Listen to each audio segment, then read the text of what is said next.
Hi, Okay, Julie. so we're starting the recording now. Hi, Julie. Welcome. Do you want to join us by video too?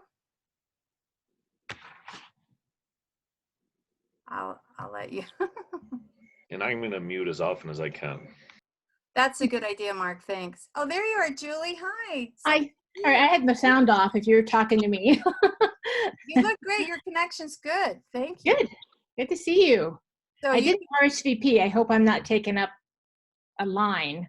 Oh no, no problem. We're Okay. going to have maybe about 12 people when we're all get here together. So Okay. I started recording now. So if since you guys are here on time, let's Bo, can you say a few words about yourself and where you're calling from or where you're located? Actually, about myself, let me see. I think I'm going to pass on that one for a minute because all you can do in this time in your life is stay in present time. Yeah. You know, you just have now. I'm living in Boulder. I'm calling from Boulder. Hi. Okay. And I've been cleaning house. Sorry, guys. Yeah. So you're back in Boulder. I love that you're using my frog as your profile pic on Facebook, by the way. Oh, thank you. I love your frog. That is so special to me from my mentor, Catherine Kersey. And I saw you picked it up and you've had it for a while. So every time I see Long it, time. I love that frog.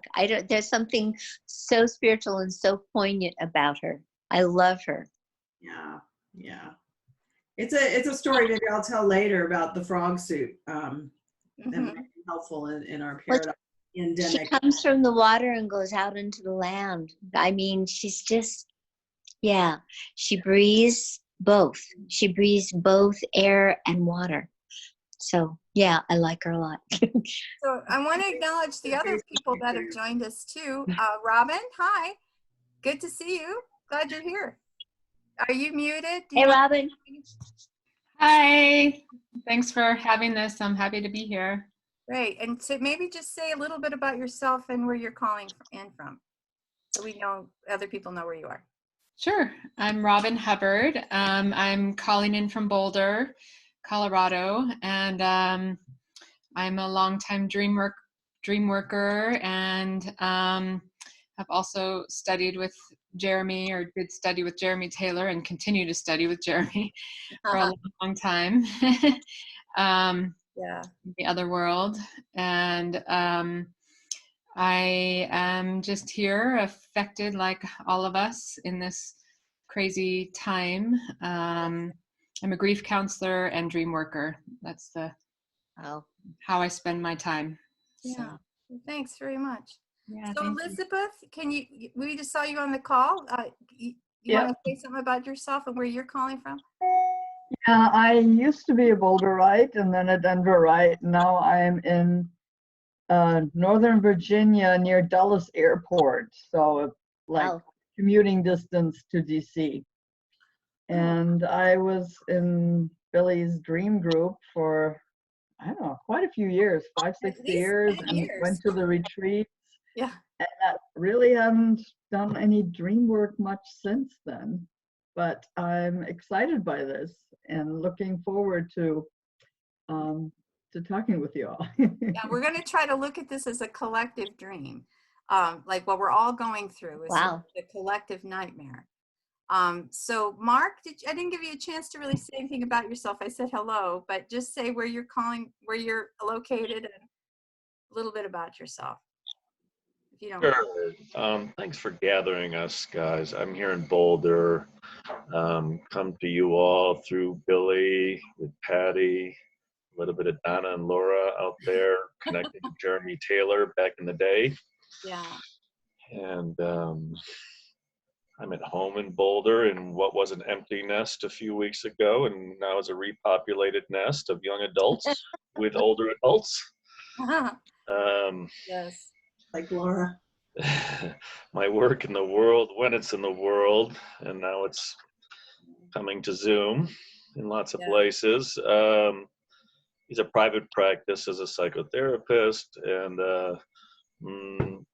kind of a therapeutic mentor, dream tender in a milieu for young adults, kind of late to launch 20 to 30-year-olds who tend to have a lot of addiction and problems and recovery opportunities and mental and psychological challenges. So interesting time for those young 20-somethingers and their families. And I'm glad to be here.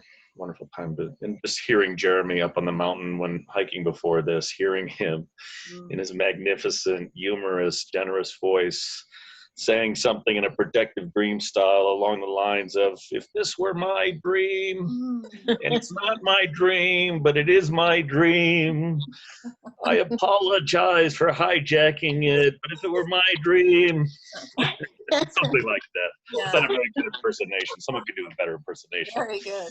But you get it. Oh yeah, I've been thinking about Jeremy like crazy through all this, thinking about how he would be relating to all of this.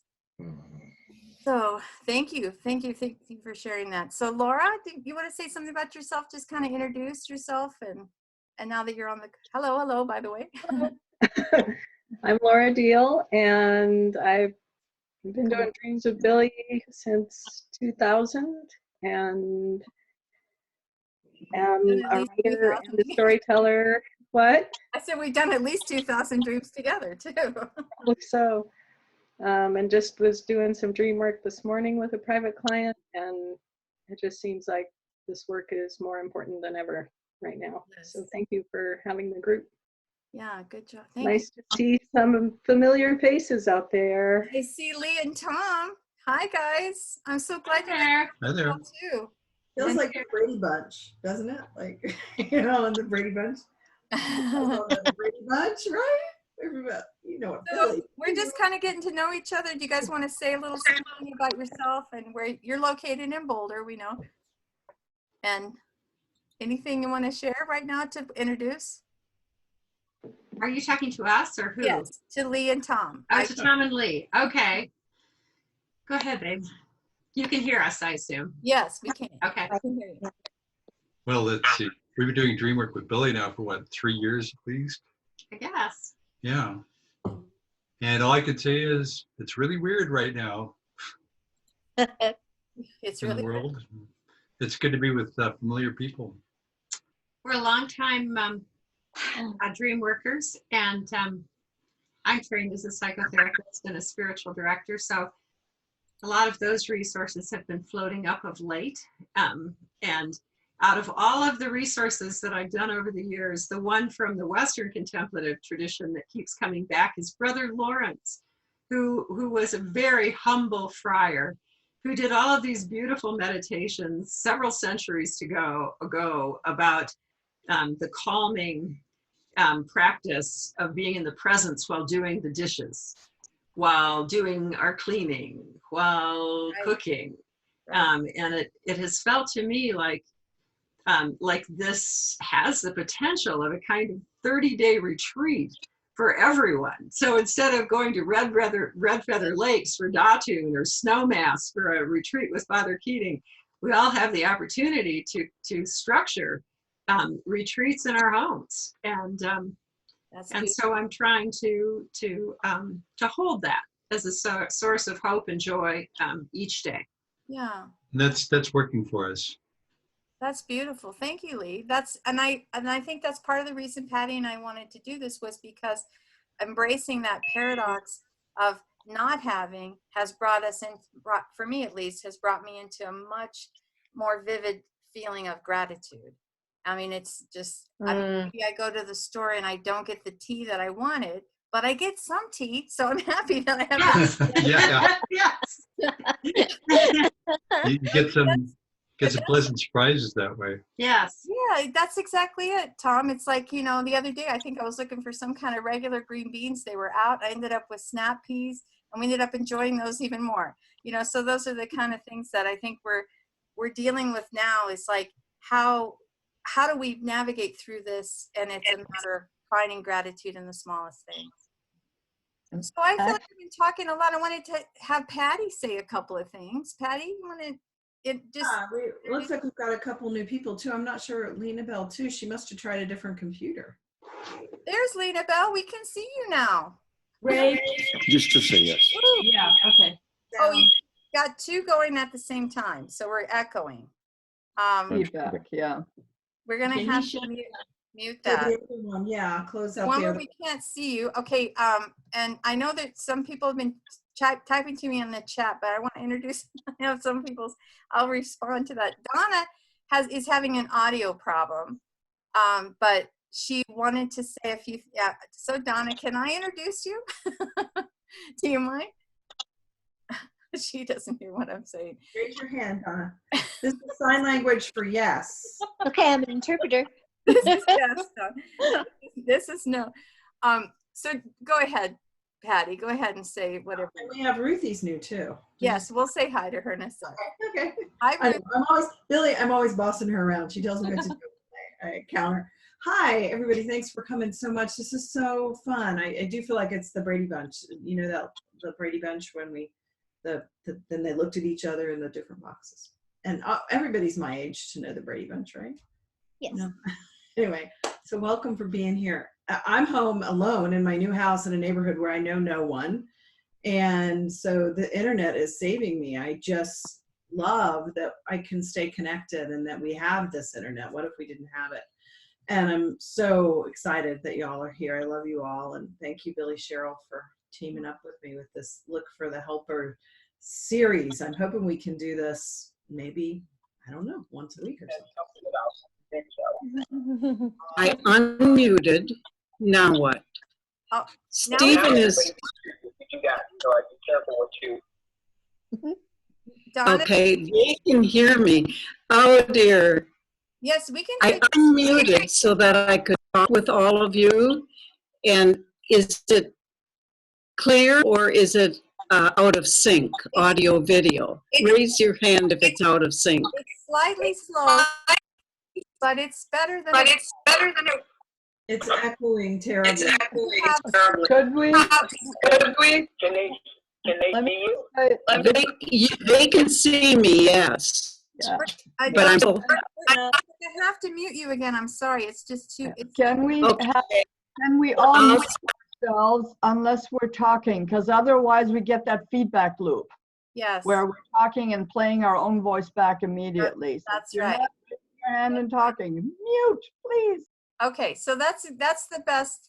Exactly. That's exactly what Mark said when he signed on, and I saw Robin did the same. It's really a good practice to, once you've said what you want to say, to mute your microphone so we don't get that feedback. But let's say hi to Ruthie. Hi, Ruthie. We're glad you're Hi, here. Ruthie. You are, there you go. I hope Want to say where you're calling in from and just say a little tiny bit about yourself to introduce yourself to the group? Oh, okay. Well, I've been going to Billie's retreats for years now. I don't know how many. It's been 10 years? I don't know. I don't go to every one. Huh? You came to the very first one in 2003. Oh my gosh. Okay. So, yeah, it was really wonderful, of course. And let's see, I'm calling from Boulder. And I'm a writer, most of all. That's my biggest passion. And I don't know. I just I'm writing my memoir right now. Children's books in the making as well. And that's it for now. I love to dream. Okay. So, excellent. Well, I think, and Lena Bell, did you get a chance to say what you wanted to say to introduce yourself? Because you've kind of come in and out. Oh, no. Here, let me unmute you. Lena Bell, hello? Yeah. Can you hear me? Yes, we can hear you. So just say something really briefly about yourself so we know everybody on the call.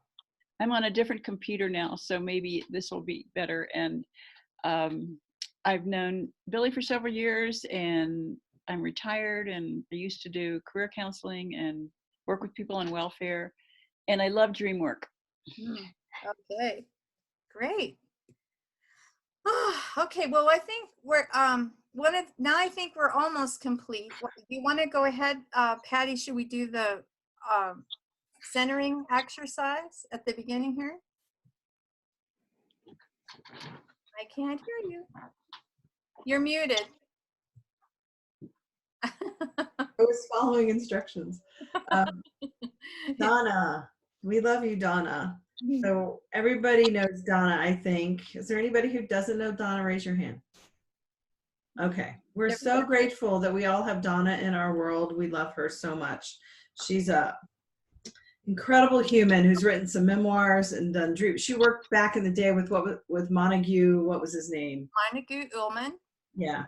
So she brings a lot to the group, and we'll figure out the sound thing with her going forward. We'll figure it out, Donna. Anyway, yeah. So we're gonna do just a little mindfulness meditation. But first, I'm going to do the bowl, and then. But first, Billie's gonna do the bowl, and then we'll just get centered for a couple minutes, and then we'll start our conversation.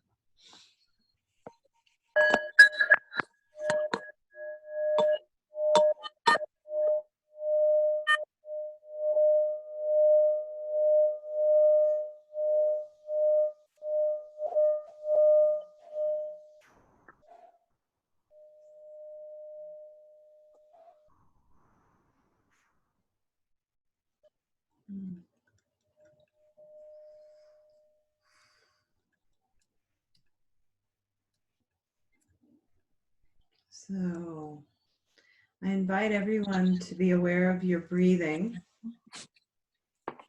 We all need to breathe in these times of stress.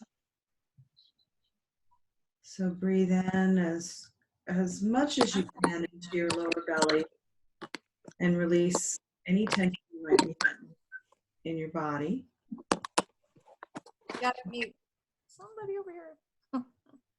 Let's do a few cleansing breaths. Releasing the tension you might be having in your body as we come together today to talk about paradox and pandemic.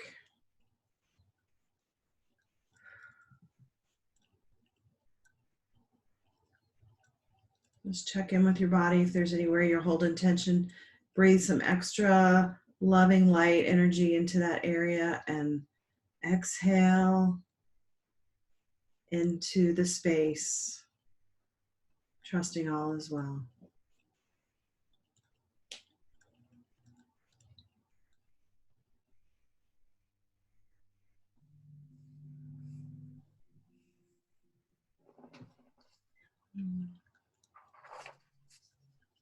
Somewhere inside is a light, a calm, a knowing we're all connected, we're all here together. Jeremy's here with us, and we're all here bringing the light. He's in the light. He's there for us, and we're all here for each other. So we're all here as helpers today. And let's move into that space together. One last breath. And then we'll come together in our conversation. All right. Yeah, so thank you, Patty. That felt nice to bring us in together. In the state of concentrating on the breath, that's another thing that's certainly become more clear to me going through all of this with the virus and what the symptoms are with the virus and how it affects the breathing so much. So I've consciously been, paying attention and appreciating my breath each time. So invite everybody to do the same.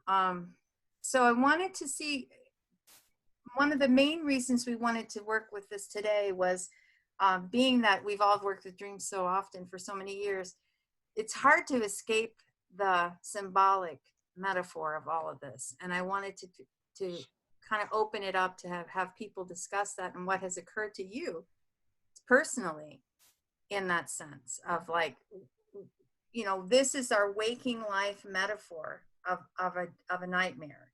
And one thing I know about nightmares is they're designed to wake up, pay attention. There's a survival issue at stake. So it's something that has gotten all of our attention globally.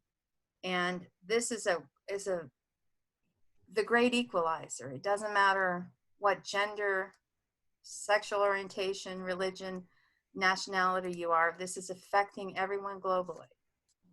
And so there's something very profound about that too, where we are all in this together. And for me, what keeps coming up is how it's going to remind us how we are connected, and that's something we cannot escape. Mm-hmm. So that's my piece at the beginning. Does anybody else have anything they want to say? You can just raise your hand because I know I've muted you all. Anything specifically that has occurred to you, Elizabeth? Well, it seems in many ways we're being called to being accountable and responsible to ourselves. Unlike you, I'm actually still going to an office. I work seasonally for H&R Block, and of course taxes is a whole nother, death and taxes. These two topics are up.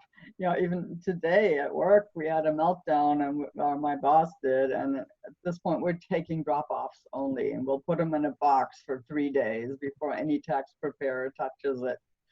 So it's a little crazy, but it seems to me, are we responsible to ourselves? Are we taking care of ourselves? Mm-hmm. Are we becoming, like that kid on TV said, I don't care if I get sick. Well, never mind, your parents might care. So the interconnectedness and how we need to respond responsibly. Yes. That we're all responsible for our own individual health, that our own individual health affects the health of others. And that bringing that awareness to ourselves, always. I mean, I saw something the other day that really resonated for me. Was this one scientist said, everybody should be acting like they're already infected and they don't want to infect anyone else.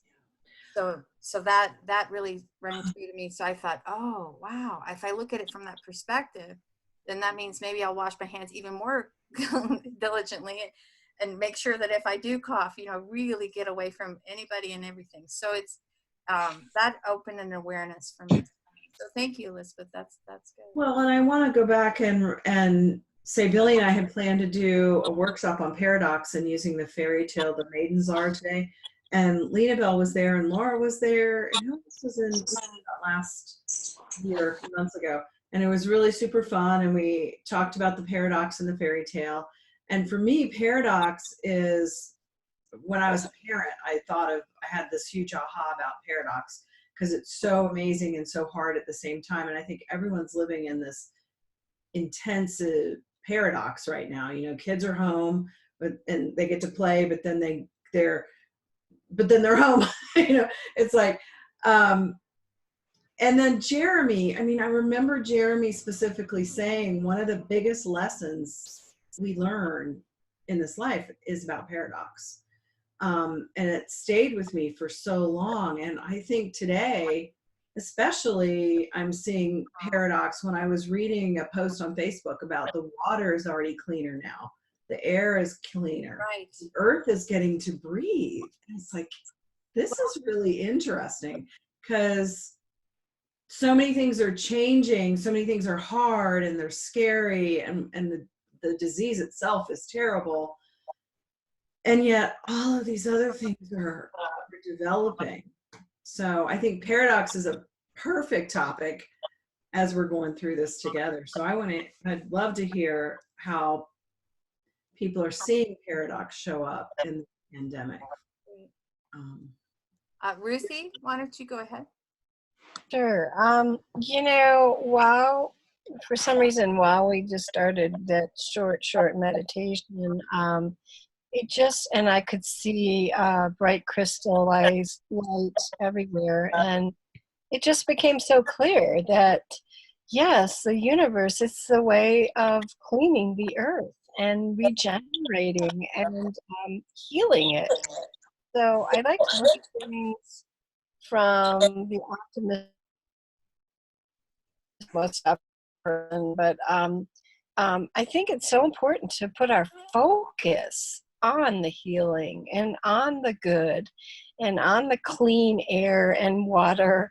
I didn't know about the water, so that's really wonderful to know.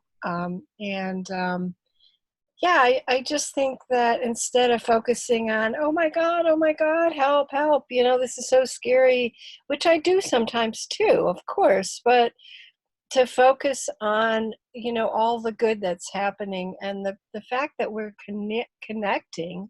I mean, I'm not an internet person. I don't really like the internet in a lot of ways because I'm a one-on-one, touchy-feely type, but it is bringing people together. It's totally bringing people together in another way. And I think hopefully it will stick like glue. And when we're all through this and we process through, hopefully we'll realize how absolutely vital it is to connect and to keep on connecting. So, I'm trying to see the good in this. So that's very, yeah, thank you. I thought of that too. I thought, is this Mother Nature's way of saying, wow, I need to breathe. The earth needs to breathe. And, the earth and the sky needs to breathe. Everything needs to clear. I mean, I keep seeing all these reports from Venice that the dolphins have returned to the canals and then you can actually see into the water. It's no longer this murky, dark, sludgy mess. So there's looking for the light and those little ways. That's beautiful, Ruthie. That's exactly. I think that's something that will help us all feel more sane through all of it. It's like nature's intelligence is stepping in. So yeah. And we got to remember that we're residents here. I mean, we're supposed to be stewards of the earth. We're supposed to be taking care of Mother Earth. And look what we've done. Look what we've done. For me, that's certainly brought my attention, my awareness even more to that, because, I was certainly aware of climate change and doing what I could on my part, but this brings it even into more crystal clarity of how much we as humans have affected the ecosystem. And the cause and effect is coming up, I think, clear for people, like an interview I was doing this morning on this radio show, and they were saying, well, people are hoarding the toilet paper, but they're also hoarding the soap. And if they hoard the soap, people can't wash their hands. And if they can't wash their hands, they're carrying the disease. And, on Facebook this morning, there was a post about a man who went to get fruit and was watching another man touch the different fruit and put it back. And he said, would you please don't do that? And the man said, well, it's not your problem. And he said, it is my problem. And they kind of got in a little tiff over it. And I thought, boy, talk about paradox. I think we have the potentials. We've always had the potential as human beings to be Mother Teresa or Hitler, right? We have in us the potential to go to whichever side. I'm an optimist, so I'm going for the light side and hoping that that's what we're going to see. The other questions that are coming up are, is this going to be like after the Great Depression, when people were hoarding everything because, they didn't have anything. My hope is, again, that because we're so connected this way, because we're so global, we're going to come together in compassion. Sure, there's going to be the people out there buying the guns and making sure nobody steals their toilet paper. And there's going to be people who are going to get mad because, rumor has it this could go on for months and months and months and months. And I think the effect of this is going to make people react in all kinds of ways. So I think here we are as helpers, all of us, to bring that light in and bring people into this connectedness and this compassion in a deeper way. Mm-hmm. So that's my hope. Yes. Yeah. So Robin, you wanted to say something? I'll unmute you. Robin? Yeah. Oh, sorry. Yeah, I just wanted to share and add, Patty, what you said, you mentioned about Jeremy and talking about paradox. And I remember, Billie, I've said this in one of your groups. I just remember sitting in one of your groups saying this, sharing this before, but also again, Patty, with what you were just talking about compassion. One thing Jeremy used to always say was this, our capacity to hold and be with paradox within ourselves and withdraw the projections of paradox. And the more that we're able to hold the capacity for paradox is our, what is that word? It's like, it's equal to our ability to open to compassion. Right. The more that we're able to hold you know, increasing paradox is equal to the ability for ourselves to express and be with compassion. And that's what you're saying, Patty, is, and everyone, this is what our opportunity here is right now, and how we're all acting out of compassion, but having to face that paradox. That's right. Thank you We for kind that. of want to split, right? When we're in fear, we want to kind of go, you know, and instead of realizing it's both and, we can be in fear and we can open up to love at the same time. That's beautiful. I'm so glad Jeremy, of course, not that I have any doubt that Jeremy would be here, right, Billie? I'm so glad that he's here full on through all of us. Thank you, Robin. That's beautiful. Yeah, thank you. There is exactly, it's a capacity to hold the both and is a way that helps us to evolve our consciousness and helps us to evolve our sense of compassion very much. Because if I can love the dark side of myself and the light side of myself and realize that that's truly what wholeness is, that's the biggest paradox, is to be able to love myself completely. And then love others in the same way. So somebody typed in on the chat, I think it was Julie, that the dolphins were a hoax. So thank you for letting me know this. I'm like a little kid, you know, I'll believe it. No, I thought it was a little weird. I'm like, yippee! I'm like, yay, the dolphins are flying, you know, swimming. Well, hopefully when I heard about the water clear and the air clear, it wasn't a hoax, because that gave me hope. That really I felt like I could exhale or something, like, oh, yeah. Mother Earth. So Mark, you had something you wanted to say? It's my little riff on what Robin's bringing through that comes from Jeremy, of being in paradox, finding the tolerance for it. Just has lots of associations for me. A lot of therapeutic work is increasing tolerance. A lot of work with trauma is finding our window of tolerance, maybe trying to grow our window of tolerance. Yeah. And so for me, it really amplifies this idea that we're in a container, a sacred container, and a healing container, in a place of journeying, as Ruthie suggested, a place for change and healing. We're on a quest. We're in a waking dream. Mm-hmm. We're in the liminal, and we're gathering what we can learn and discern for the sake of bringing back something whenever this ends, if it ends in a good way for us, individually or collectively. And part of the amplification for me of this journey we're on, this dream we're in, was some notes that people shared on quarantine. There's so many interesting words right now. Pandemic, I just etymologically looked it up, and like, it's all people. What an interesting paradox, the way in which pandemic is terrifying, and yet when we hear the phrase all people, wow, what a religious invocation. Yeah. But the other word worth looking at from a dream perspective, as an opportunity, due to someone else's work on it, but the work that we've done in dream work before, is quarantine literally comes from the Italian quarantia, for 40 days. Yeah, when we think about the 4 and the 40 and the quaternity of wholeness, when we think about the sacred journeys of those that have gone before us, like Noah and Christ, mm-hmm. and others, for 40 days and 40 nights, the possibility that quarantine, this entrapment that we sense on sort of a frightening level, is actually an invitation. And just the last piece of that is, as much as we feel and can see when we feel safe in a community like this, some opportunity here, I don't want to hide from the shadow, from how much any sacred journey, how much the nightmare reminds us that sacrifice is a part of the boon that we will bring back.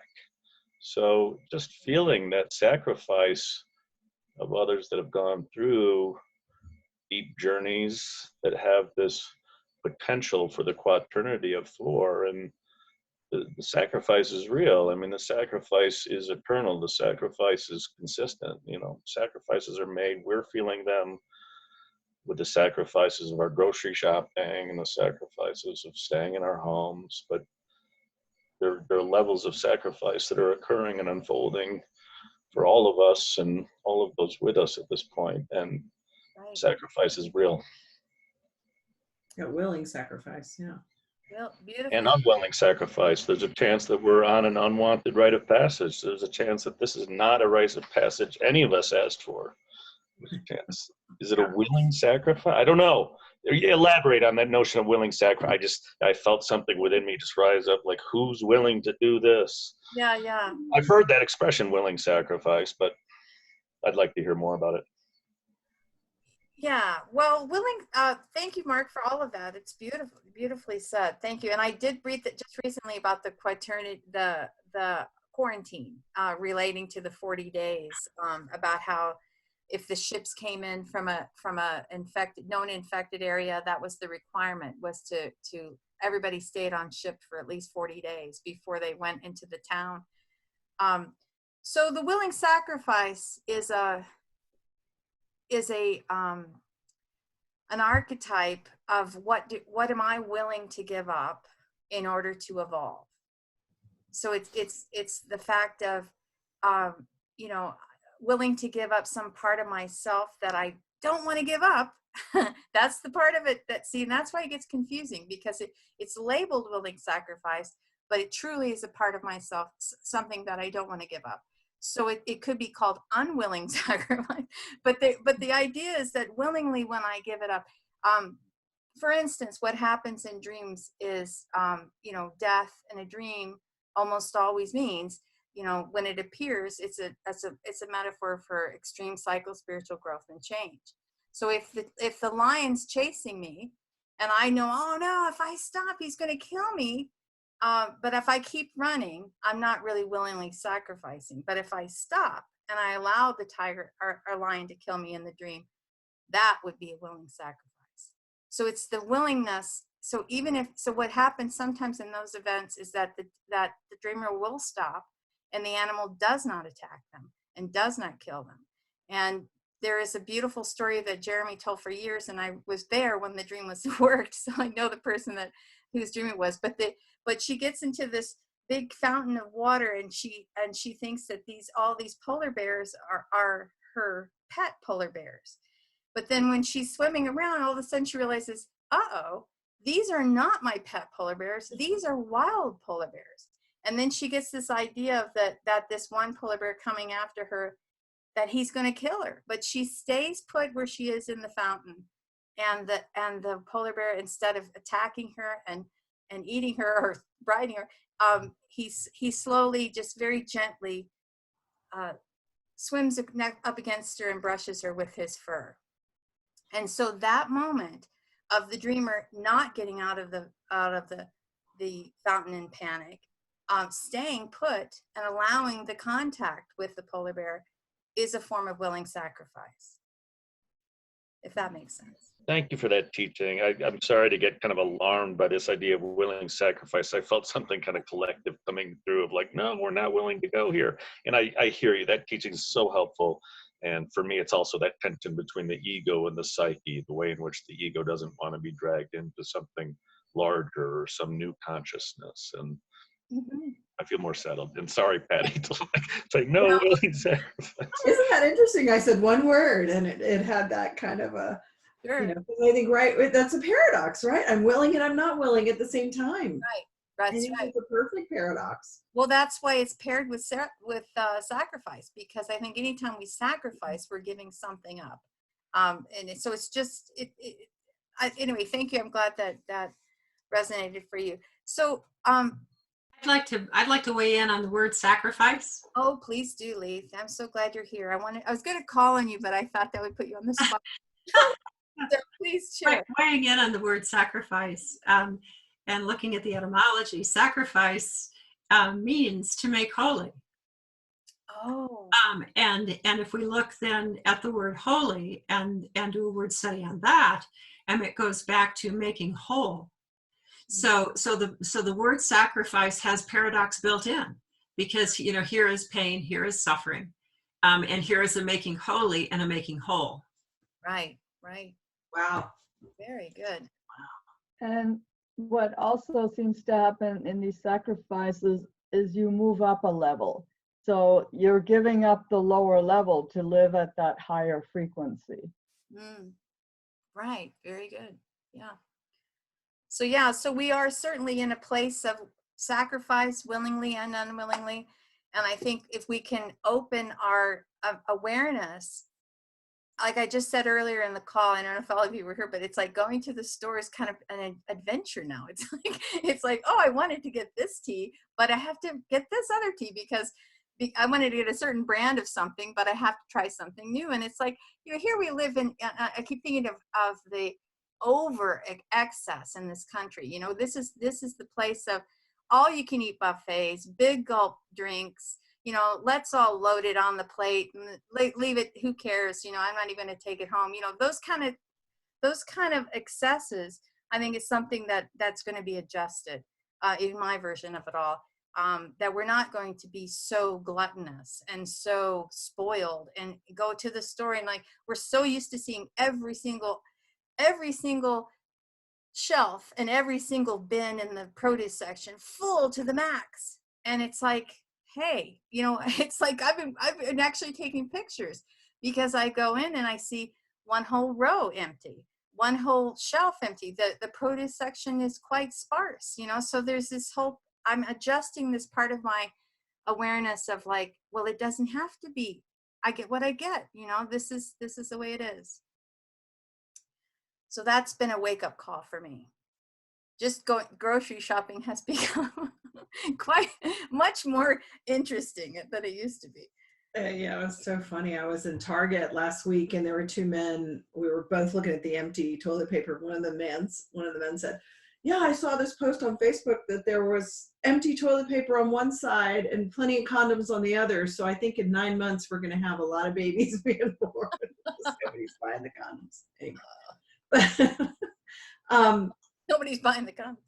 Yeah. But I've had a couple people say to me that they're excited. And then there's this kind of like a guilt around, I'm kind of excited, you know, and I think that's a paradox for me too, because I kind of am excited too, because I don't know about you guys, but I've been feeling the stress of our overworking, our busyness, our disconnection, our it's almost like there's been this robotic existence that we've sort of created. And that's just been all like shaken up in some way.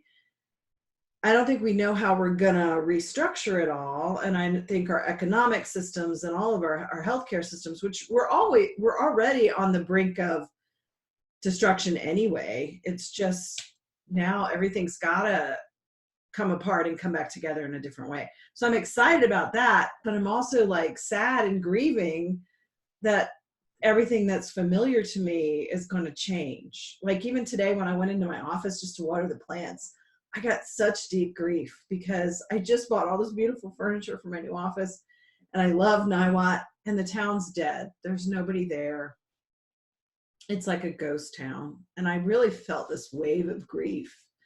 And at the same time, I am excited because I really feel like some good things are going to come of this, but it's like embracing all of it right now. Yeah. Patty, I like your office too. I know. I just work so hard to create a space and I can't even work in it. I know. And I was just all set to do in-person evening groups there, and we were going to go rocking with that. And everybody was excited, and then boom, we had to shut it all down. So yeah, I know it's heartbreaking. I know it, and I understand. I thought of that, Patty. I thought, oh, she just got her office all set up, and it was all ready to go. And you're still seeing clients there occasionally, right? I don't think I'm going to this week. I'm going to see. I don't know yet, but the grief. This is grief. I heard Greg Braden. If anybody, Greg Braden has a great YouTube. It's about an hour long about this, and he's saying how we're all in grief. It may have been his pre-video on Facebook I saw when he's talking about grief, but because, you know, grief is so much of my work and Robin's as well, and all of us, I think, work with grief in some ways. But, you know, there's this grief. So I think there's this denial and bargaining. That's what just was clicking in. When I was in my office this week, I was kind of in denial and bargaining. Like, no, this isn't happening. I'm going to keep doing this. I'm going to stay distance from my clients. I'm wash my hands and everything. But I was like, wasn't sure if that's really safe. I think it is. I don't know. But that's the denial and bargaining. Yes. And then today it was just, I was just really sad. And yeah. And so we all know the stages of grief, the denial, bargaining, the anger, the depression. And I think for me, because grief is such a big piece of my work, and I'm very aware of how it's showing up in all these different ways. Right. So many levels of grief, right? Talk about dreams being multi-layered. So Laura, you had something? Well, that's what I've been thinking about a lot with this, is how the very elder generation, the sort of silent generation, as we call them in the US, were ones that were never allowed to grieve. And here's this disease that's affecting the lungs and the seat of grief. And it's, as a symbol or metaphor, it just feels almost overwhelming to me to see it playing out this way. So that's really an important piece, Laura. Thank you. Yeah, are we now collectively expressing all the unexpressed grief of our ancestors? And I can tell you one thing that I have certainly noticed with dreams in the last at least 5 years. I continue to have projections on people's dreams about, if this were my dream, this is a part of my life, that my ancestors' unlived life, that I, as the dreamer, I am invited to help alleviate that unlived life and express that unexpressed grief. And boy, it's been coming in so strong with so many dream work sessions that I've worked with. So is this the culmination of all that? Like, it just, let's shut it all down. Like, I loved what you posted that one time, like, let's just shut it all down, turn it off for a while, and see what happens when we turn it back on. Sort of like what we do with our computers.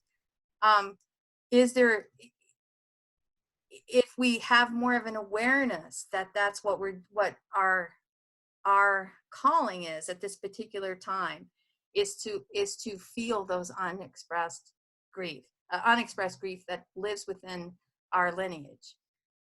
If it were me. So, I mean, I get kind of my throat, I can hear my voice trembling when I say that, because I can feel the energy behind that. Bo, were you raising your hand, or was that, did you want to say something? Yeah. I had to mute. Up. Go ahead.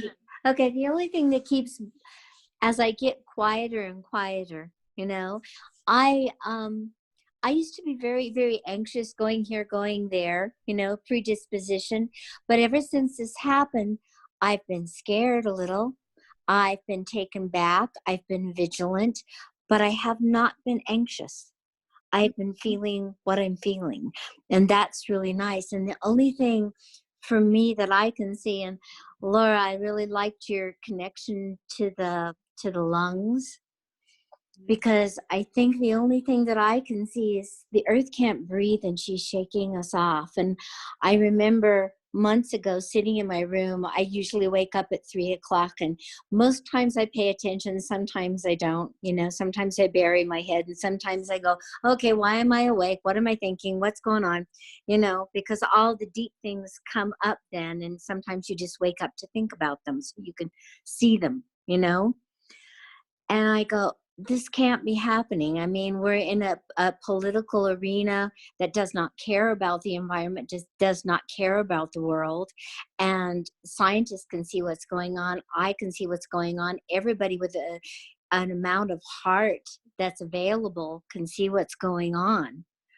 You know, and no one is doing a thing about it. And now she's just saying, and I said, listen, I'd give a whole lot not to make this happen. If there's somebody up there, hey, who's in charge here, monk? You know, I mean, if there's somebody up there in charge, could you please do something? And it came to me that this is it. This is something. This may look bad, and speaking of paradoxes, you know, this may look like, whoa, this is really bad. but this may be the answer to my prayer and a lot of other people's prayers when their heart was crying out, please don't let this happen. Please don't let this happen. It's happening and nobody's paying attention. Please, God, because it's not only just me, it's everybody who was and everybody who will be. It's humanity, that's in danger here. And I think it's maybe perfect. And I'd like to talk about the paradox between sacrifice and surrender. Thank you. That's beautiful. I think Elizabeth has a comment. Thank you, Bo. Sure. Elizabeth. I've been thinking, a lot of this is shadow. The whole American political system right now is an exercise in shadow, sort of like Hitler was in Germany. But also, this virus is a true expression of what the fear people are feeling, whether it's because of political or economic or whatever. It's one way to externalize the intensity of basically everyday anxiety and fear that is floating around. And now it has a focus, so it might actually be able to spill out a bit and be processed a bit, because all the things that people are anxious about are up in your face. Will I have a job? Will I have health care? Will I be able to basically continue to live where I live, how I live? It's very existential. And it's people, since it's a virus and something, they're allowed to feel it in this setting. It's allowed to come out. Right. Very good. Thank you. Mark, go ahead. You had I some. was just going to say that I really felt that with Annette's sharing a sense that, if I heard correctly, her anxiety was feeling alleviated during this time. And yes, that possibility that the collective is holding the anxiety that some of us have felt so personally, so intimately, so painfully during the environmental and political chaos and tragedy that's around us. And to have the collective now holding it, yes, my version of that dream is that was a remedy for Bonnet. That was some medicine, some healing of personal anxiety. I'm fascinated by that. That's an incredible image. Thank you. Laura, go ahead. That made me cry. that really resonates, because I felt a lot of anxiety when this all started to unfold, but I didn't feel like physically anxious like I get a lot of times when I'm on my own. And it was in large part because everybody else was going through it too. So that idea that the collective is now holding this anxiety that some of us have carried for so long, that's really profound. Thank you. Yeah, I'm having that same experience too. Is anyone else? That's happened to me. I was like, oh, I've been so stressed, and now we're all stressed, and so we're all going to have to figure this out. It was somewhat of a relief. Plus, I'm an introvert, so it's an introvert's dream to get to stay home alone a lot. I'm kind of over it now. Me too. I have my point of, it's enough. And if we do this several months, it's going to be rough. But yeah, I've definitely experienced that. Like, wow, it's a collective. We're all going to have to work together. So speaking of paradox, one of all of that resonated for me too about, have I been feeling anxious in the same way that I have felt before? No, I haven't. It's a whole different kind of feeling. There is certainly a fear factor, but then again, going back to what we were discussing before, immediately when I hit that fear, I start to try to do my best to go into gratitude. I have a house. All my family's safe and healthy. And I start to, as Patty, you were talking about with the nervous system, it's like see and hear and what can I see and hear and taste, and get myself back into my physical senses and see myself in that very moment. But talking about paradox, for me, what always happens in people's dreams is if tears show up in a dream, if I'm crying in a dream, it so often is a metaphor for how am I dealing with paradox in my life. And so when I reach a place of, I don't know what to do, one of the first things that will happen is I cry. So I think that we're all kind of reaching that place of like, well, I'm experiencing feelings I haven't experienced before. What happens? I move into it. For me, what happens is I move into sobbing and tears. And it hasn't happened as frequently as I thought it was going to. But when it does, I allow it to cleanse and I allow myself to let that go.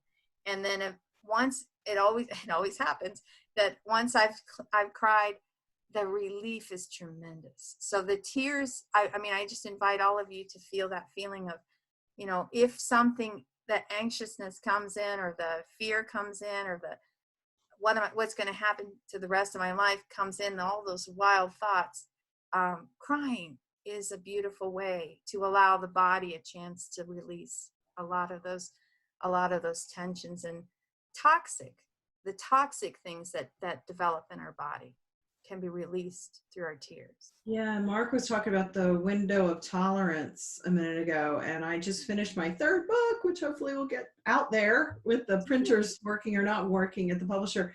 But I was just immersed in shame and trauma research and the neurobiology of that. And it's fascinating to watch everybody's old trauma, PTSD responses coming up.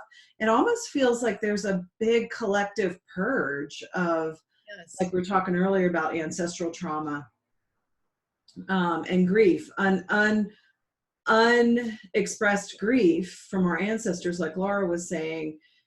So that's another piece of me that feels hopeful that we're really, because people are home now being still and have to go inward, like in the Dark Ages when the mystics went inward because they couldn't do anything outside of what was going on. So they started doing this inner work, and Teresa of Avila and St. John of the Cross and all that. But this collective grief, and I noticed, you know, people, did a Facebook post the other day, and a yoga instructor of mine from years ago said, Patty, that's it. I'm just remembering this nun in elementary school that threw me against the wall. I had an image of that. That's one thing that was coming up to consciousness. So it's like this PTSD trauma, where's our window of tolerance and how do we hold our responses to that? And I think this is really giving people opportunities and permission, and also mental health. Deepak Chopra did a thing on CNN this morning, and the CNN guy was saying our mental health is just as important as our physical health. Yay! We really need to be talking about that. So there were a couple hands up, and I'm trying to follow all the chats. Thank you, everybody. Yeah, there's some beautiful chats going on, so we can. Thank you, Julie. You wrote some beautiful stuff here. I didn't get to read it all the way through, but I'll do my best to save the chat afterwards.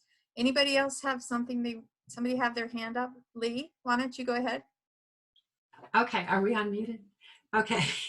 I'm a Hebridean Scot, and I'm as stoic as they come. I almost never cry. It's like it's genetically not in me.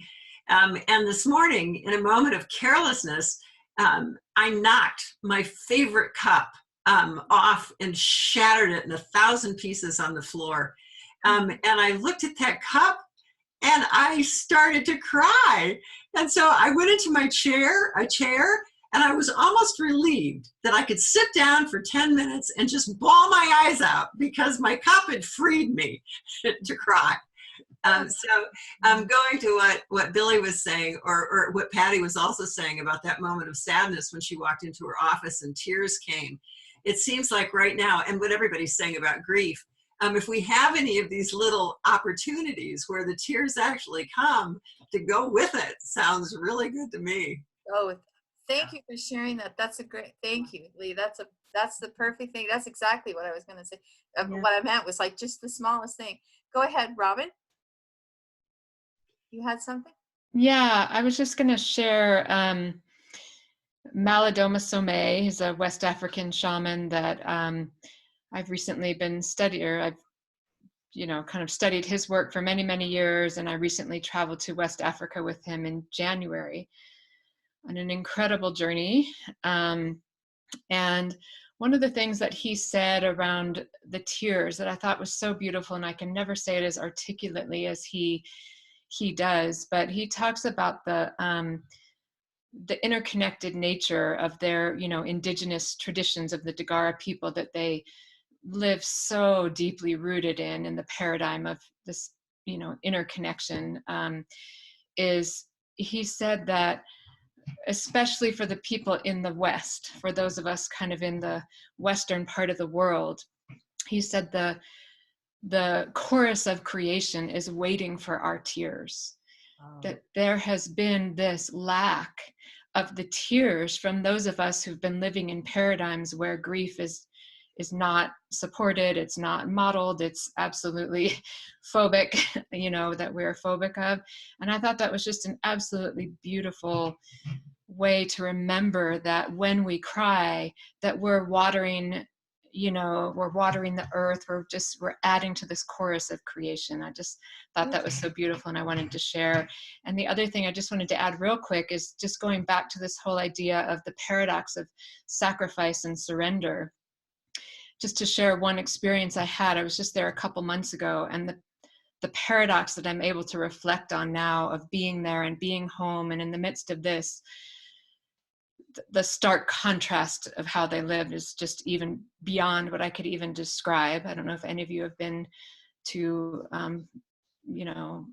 West Africa, but I was staying in a rural village, and I was kind of naive going over there in a way, because one of the first days we were there, we entered into an incredible ritual, an ancestral ritual, which that has been coming up in the tears of our ancestors. And we each had to sacrifice a chicken.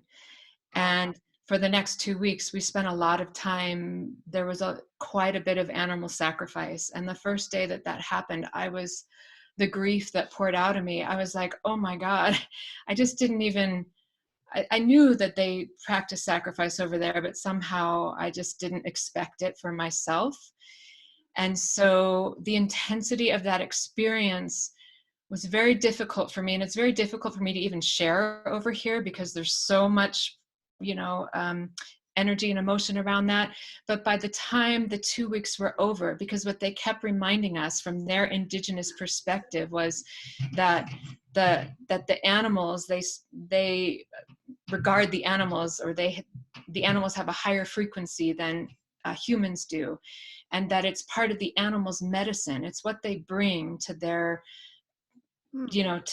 as their being on this planet, as part of their just to giving of their medicine, to be of sacrifice for the support of this collective nature. And that I realized again over time that every single ounce of that animal is used, either for food, mostly for food and medicine. I mean, down to the intestines, they squeeze out the intestines, everything is used. And by the end of the trip, I realized the rightness of that.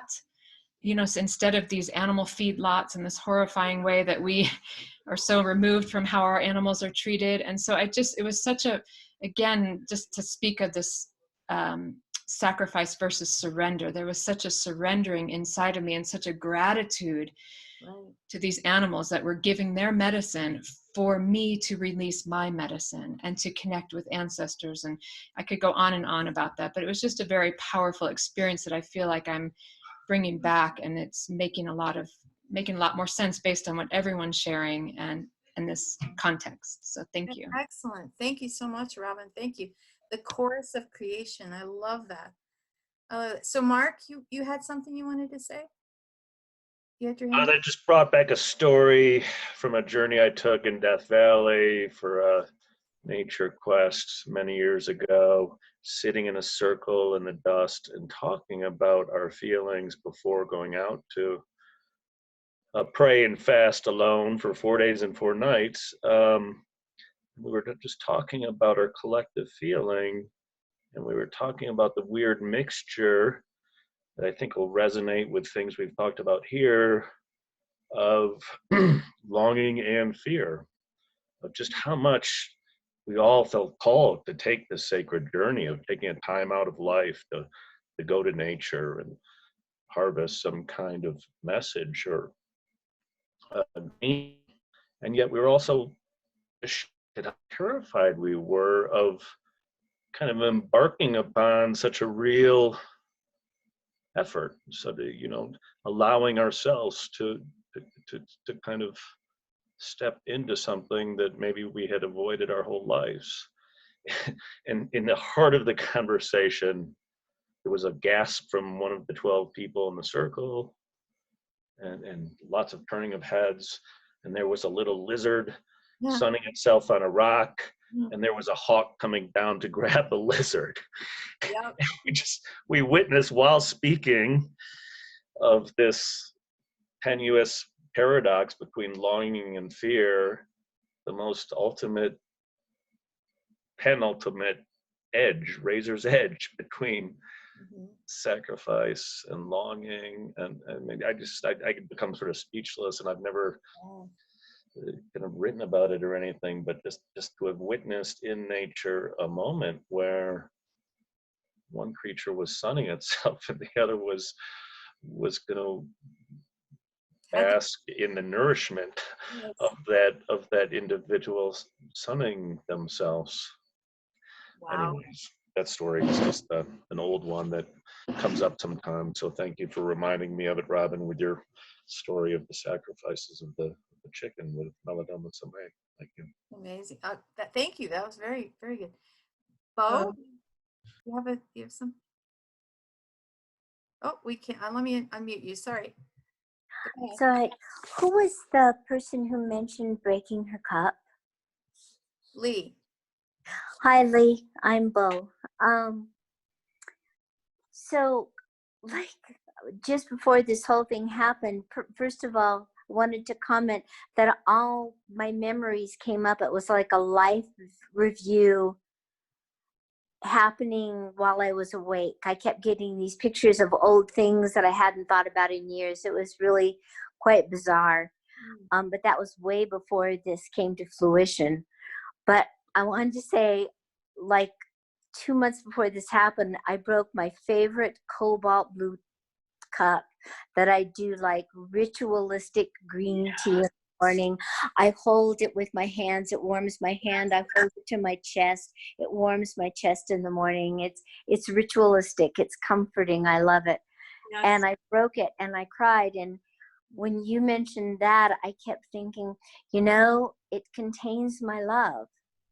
You know, and maybe the shattering of that in my version of the dream is that, and because we're connected to this, because we're all of a sudden globally, not only just through the internet and the wires and the newfangled things, but now we're collected globally through the heart and through our fears and through our feelings and through life and through death. That the shattering of that in my version of the dream is the shattering of our old way of loving and going towards true compassion for each other. I had a client this week say, you know, she was doing okay, but, you know, hopefully she won't crack. I said, I think we're all going to crack. I think we're all going to crack. And as Leonard Cohen said, that's how the light gets in. So I think we're all being you know, things have to break open in order to come back together in a new way. And I love the Japanese tradition of filling the crack with the gold, and it makes it even more precious.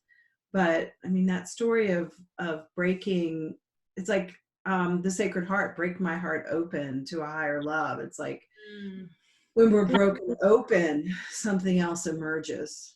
Yeah. So it's interesting that we have two people with broken mugs that are so special to them. Yeah. And now I'm really nervous that my Stonehenge cup is going to like, I've had that since like 2003. It was given to me at the first retreat. So yeah, there's this. I just have to tell you real quick that I just finished watching a The Tibetan Book of the Dead, narrated by Leonard Cohen. Oh. Yesterday. Funny you should mention him. Is that on YouTube? Where'd you see Yeah, it? it is. It's great. How long is it? I bet that's beautiful. It is. Thank I you. used to always make that joke with my husband on Sunday afternoons. I'd say, let's cheer up a little bit and put on some Leonard Cohen, you know? Great paradox. Paradox. So that means Lawrence is in the room here with Jeremy because Yeah, that's right. I was like, because the always have way we were singing Hallelujah, Patty, that morning, you hadn't even gotten the news yet that he died, and we just kept singing it. I know. And every time I'd go over to his house, he'd have it on. He loved Leonard Cohen. So, Julie?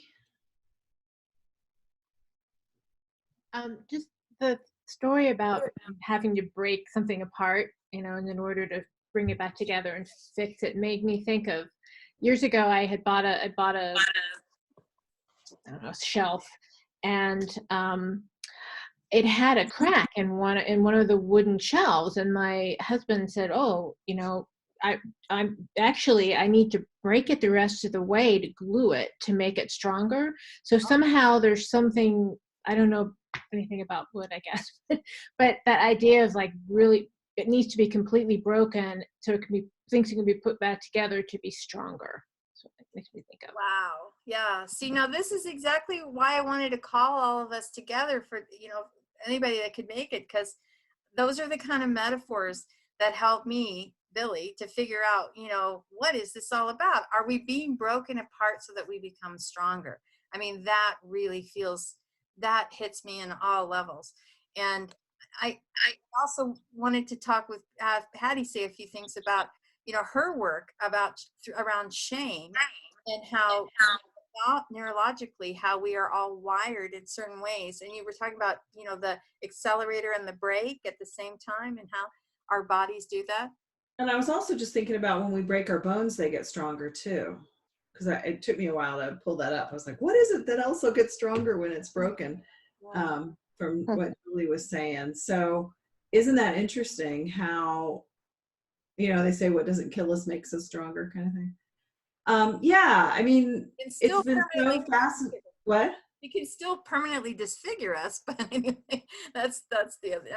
It's just my joke, but go ahead. Well, and I always, when I broke my elbow several years ago, I wrote a blog at Broken Bones and Broken Hearts, and I said the thing about my elbow is I could go to the doctor and he could X-ray and say, okay, in 3 months you'll be here, and 6 months you'll be here, and so I knew what to expect. But the thing about our broken hearts and our emotional self is we don't have X-rays that can tell us how long this is going to take. And I think that's the harder part, because there's some comfort in knowing what to expect. So my friend Laura, who works at Longmont Hospital, said what they're saying at the hospital is it's going to be about 10 weeks of the curve where this is all going to get worse. So I'm looking at June 1st as a marker for me. But I've also heard on, you know, different reports that this could go on for a year or two, hopefully not, maybe July with the social distancing. But just to have June 1st in my mind is helping me somehow, you know. And if we're not back together June 1st, we'll keep doing this and I'll get through. But there's something about the not knowing that's so hard. And I think in answer to your question, Billie, yeah, I think what I've learned from writing the book and the neurobiology of trauma and shame, how we are really processing so much stuff right now. And the brake and the accelerator is polyvagal theory idea of we're hyper and hypo-aroused at the same time. Like we're talking about this paradox that we're living in of, you know, we have extra stress and then less stress and then we withdraw and then we move forward, but then we feel like the accelerator and the brake is on at the same time. And so to really expand our nervous system into something that we've never done before as humans is my hope. Yes. And I love what Mark said earlier about the window of tolerance and what we know about trauma treatment, you know, is when we work with old trauma, some people can only tolerate because it depends on how much trauma we've had. So I think we're all kind of learning how to regulate to some degree what we can tolerate in terms of healing I some think so. biological I don't know aspects if of you what's can going see on. me or not. We have we have Judy who just joined. Judy, yes, we can see you and we can hear you. I had so much trouble. I had to keep figuring out how to do this because. You've been working on this for an hour, Judy? Yes. Oh, we're so glad you're here. Yeah, I had to get to Chrome, and I had to figure out how to download Chrome, and nothing was working, and it was just crazy. So here I am. Well, welcome. Yeah, well, we're so glad I saw your name pop up in the very beginning. I was about to try to talk to you, and then you disappeared. Yeah, there was no audio. I could see you, but there was no audio. So Judy, we've been recording this, so I can send you a link to the recording. We're going to be trying to wrap up here in about 15 minutes or so.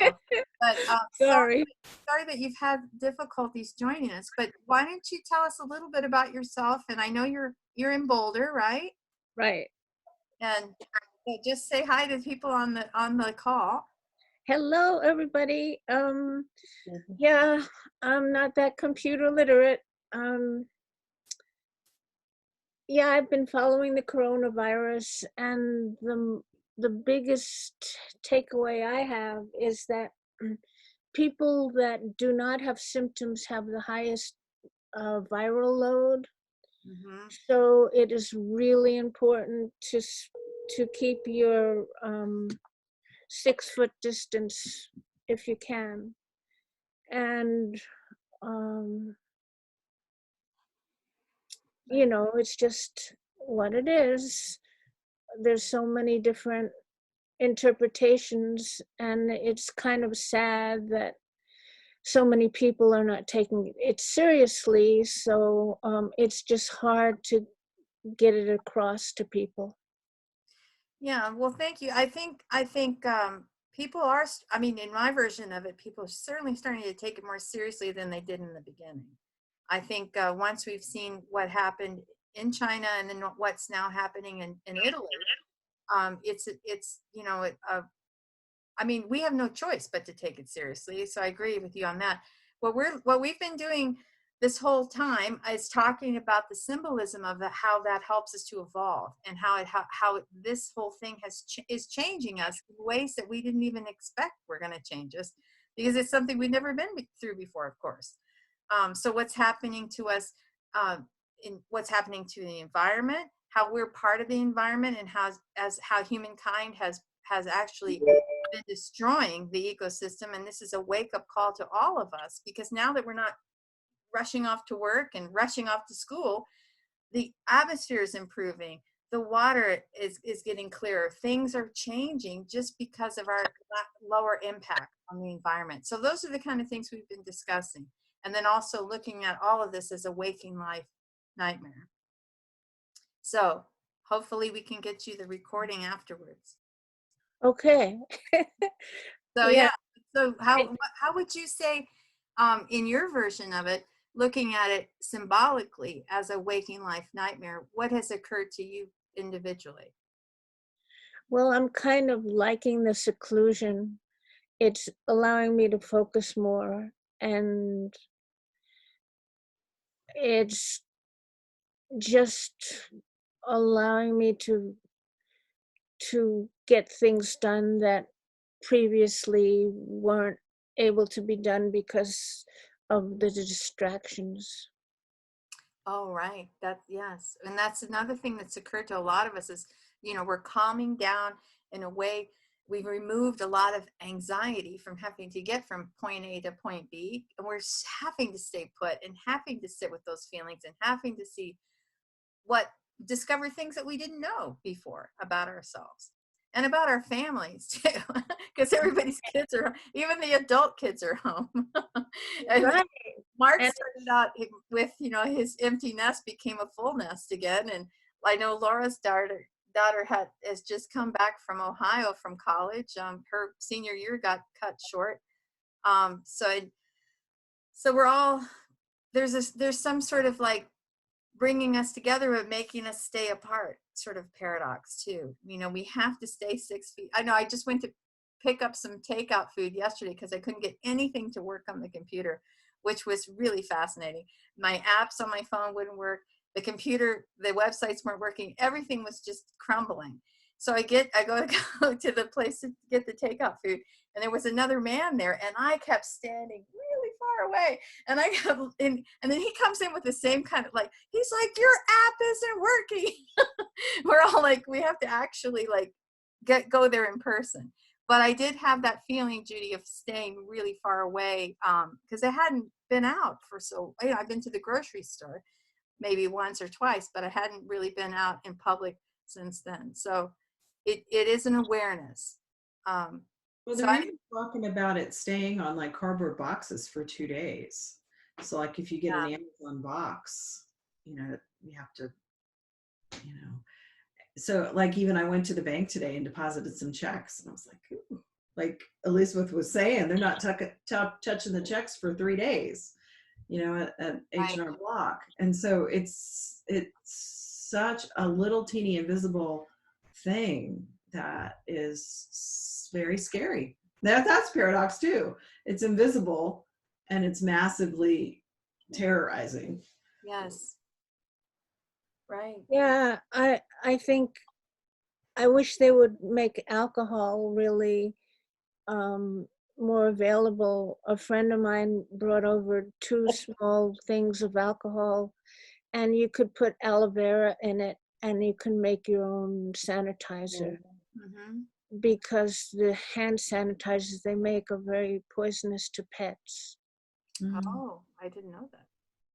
So how many parts alcohol to aloe? I don't know, and there are various concentrations of alcohol.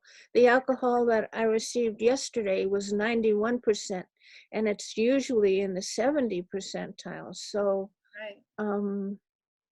alcohol kills pretty much anything. So I would say more but then alcohol evaporates too. So I don't know. Paradox, right?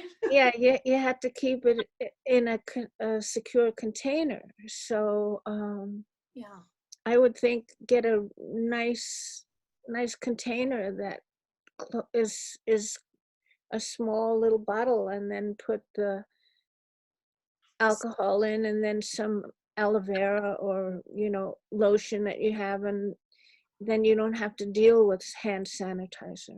I want to go back to Bo because she's the one who brought up surrender and sacrifice earlier, and I think we keep bouncing around that, and because we only have like 5 or 10 minutes left. Bo, was there something more? It seemed like there was more you wanted to say about that, or maybe I just wanted to bounce it. I think sacrifice is like, I don't know, to me it's like, okay, I'll do it if I have to, and surrender is like,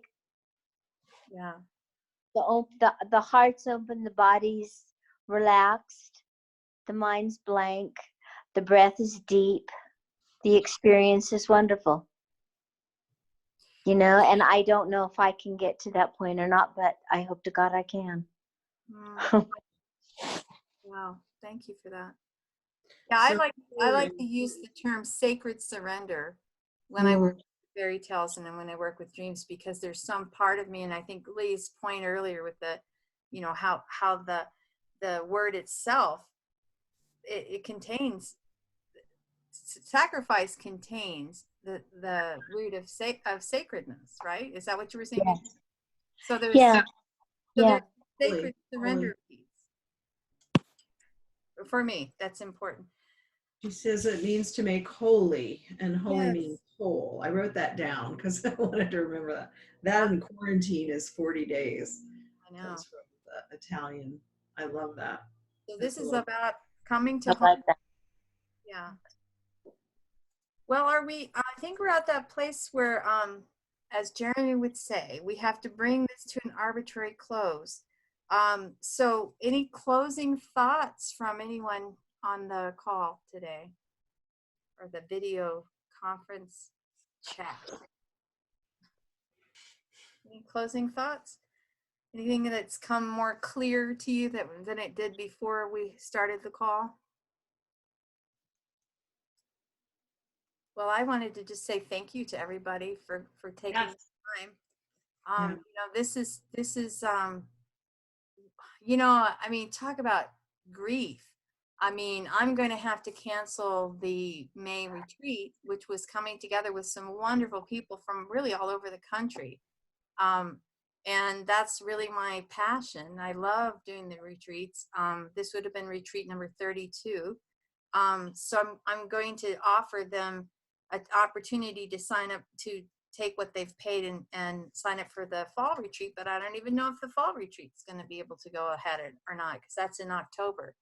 So can you just have a virtual retreat?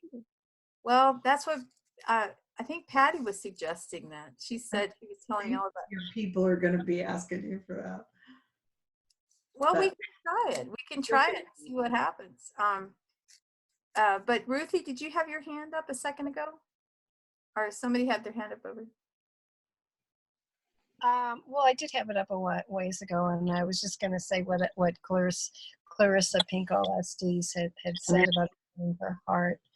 And then, you know, I'm just finding that I think part of this is really to dig deeper inside ourselves. And just because if we can heal inside ourselves, the world will be healed as well with the collective consciousness. And, you know, I'm finding that I'm just absolutely adoring my puppy who's 9 months, and just Lulu is adorable, and we're really connecting. And, you know, like our walks are very special to me, and I'm not going to stop. I'm just, you know, I don't know what's coming, but it's getting to the point of ridiculousness to me in some ways. And so just really enjoying, you know, the people that I can around me. I actually got a new client the other day, and we'll be working one-on-one with him very closely. And so, you know, physically. So, and thank goodness his family is not in fear about this whole thing. And so I'm able to do that. So I don't know. I'm just talking about focusing on the positive and the connections we do have close by. So thanks. Thank you. Yeah, and loving our animals, because they you know, they don't know what's going on. They're just still happy little dogs or happy little, you know, or lovely little cats. They do their thing, still do their thing. So Elizabeth, go ahead. I think in many ways it's given people like a timeout, because, you know, the rat race and whatnot, people run so fast. Even, you know, if they have kids, you know, have to drive them everywhere. They're always busy, and they never really have a way to just sort of step back and say, okay, there's nothing I can do, and I can just sort of chill for a while rather than get totally freaked out. Yeah. I think people, for like maybe 2 weeks, they'd love it. After that, they'd go a little mad. But they will. Trust me, it's gonna happen. It's gonna happen. And I keep thinking about what are some specific questions to ask people, and when you were talking, Elizabeth, I was like, maybe the question is, when this is all said and done, is what is, like, in one sentence, the biggest transformation? Because I think it's going to be a transformation for all of us. I don't know if you guys can, like, email me or something with other questions, because I think that's what we're getting, is this deeper insight into ourselves. Like when the mystics went inward in the Dark Ages, I think we're having to go inward. And so what wisdom, what nuggets are coming up, and maybe it's what's your transformation at the end, when there is an end here. But yeah.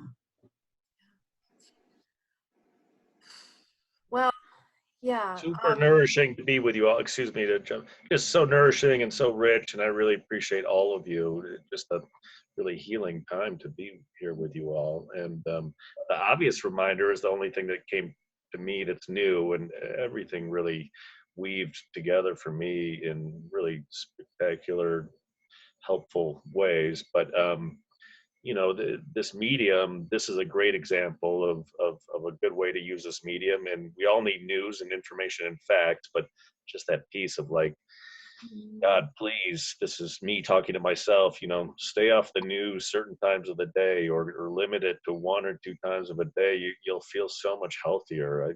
I certainly do. And just that reminder aloud to myself and anyone that needs that reminder. That's very good. Thank you. Yeah, I think we don't need to get overloaded. You know, we're already freaking out and stressed out, so we don't need to stress ourselves. Now we got the damn phones that beep up, you know, these pop up these notifications. I'm gonna have to stop all the notifications on my phone. So Robin, did you have something?